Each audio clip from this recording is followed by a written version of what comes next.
after the election, tons of investors got gun-shy about owning tech stocks, especially super-fast growth tech stocks, part because many of these Silicon Valley CEOs are campaigning against Trump, but also because secular growth stocks become less attractive when the economy accelerates, which is exactly what our new president is trying to accomplish. However, since that initial sell-off, many of these tech stocks have come roaring back.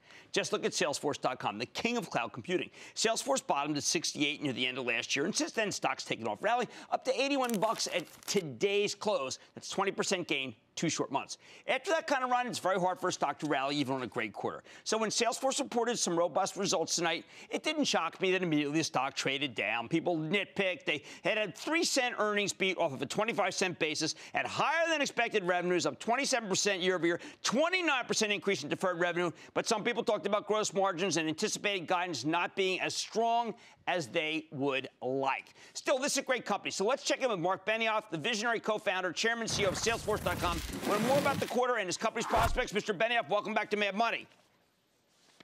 Jim, hey, thanks for having me, and good afternoon from San Francisco. All right, Mark, you had some pretty amazing numbers here. You had $2 billion in operating cash flow, which is the number that I always look at to measure your actual health.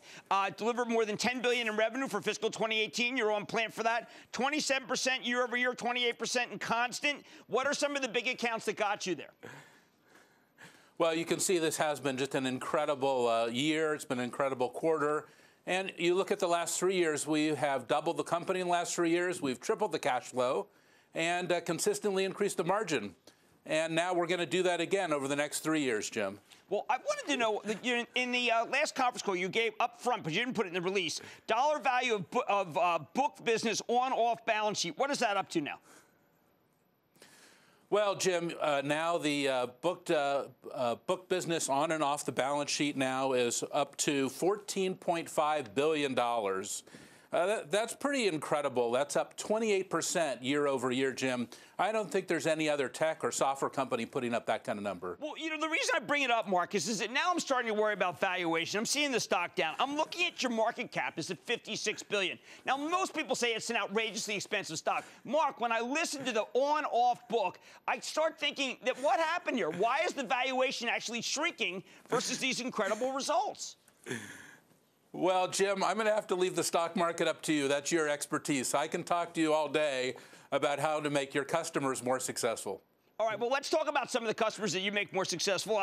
Last time you had a great win with Citi. This time it's an augmentation of a big deal with another bank that's one of my favorites, U.S. Bancorp. What are they doing with your project to make it so that they are more personal in their banking and more able to be online in their banking? Well, they're doing what a lot of our customers are doing, which is creating a single view of their customer for their bankers. Thousands and thousands of those bankers at U.S. Bank who are putting together this incredible customer system that's going to let them sell more effectively, service more effectively, market more effectively. And now you'll see, Jim, we have 5 of the top 5 largest banks in the United States using our service to do that. And now, will they extend into artificial intelligence, which I know is something you talked about greatly when we were out there for Dreamforce? Yeah, well, Jim, the cool thing about Salesforce Einstein, which is our artificial intelligence service, which is leading our enterprise software industry with AI, we now have delivered that in our spring release, which we just shipped last week, to all of our customers worldwide. That's incredible for them. So now they can actually start to use AI to make their customer relationships more effective and more intelligent. Now, we have talked about social, mobile, cloud, artificial intelligence. We talked about machine learning. I want to talk about immigration. When you spoke last on your conference call, you said we're moving forward with Salesforce with an open heart and an open mind and expect the best from our president. He's speaking tonight. Immigration will be on the docket. This is something I know you care passionately about. Can we still have an open mind and an open heart at Salesforce? Well, we can. I mean, certainly in the last couple of months, we've had some mixed results out of Washington, and immigration is one of the lowlights. I just think back to my great-grandfather, Isaac Benioff, who came here. He was a refugee. He was warmly accepted into the United States. And if you like Salesforce, that came out of Isaac Benioff. But if you like Game of Thrones, that came out of my cousin David Benioff. We have the same great-grandfather. Fair enough. All right. I know David Benioff's father. Now, one of the things that I find intriguing, going back to evaluation, $56 billion, now you're $54 billion. I spent a lot of time analyzing a fantastic company. One of your board members happens to work there, which is Alphabet. They've got more than $80 billion in cash. They spend all their time trying to say they're not in advertising. All the time saying, listen, we're going to be in the enterprise. We're going to dominate the cloud.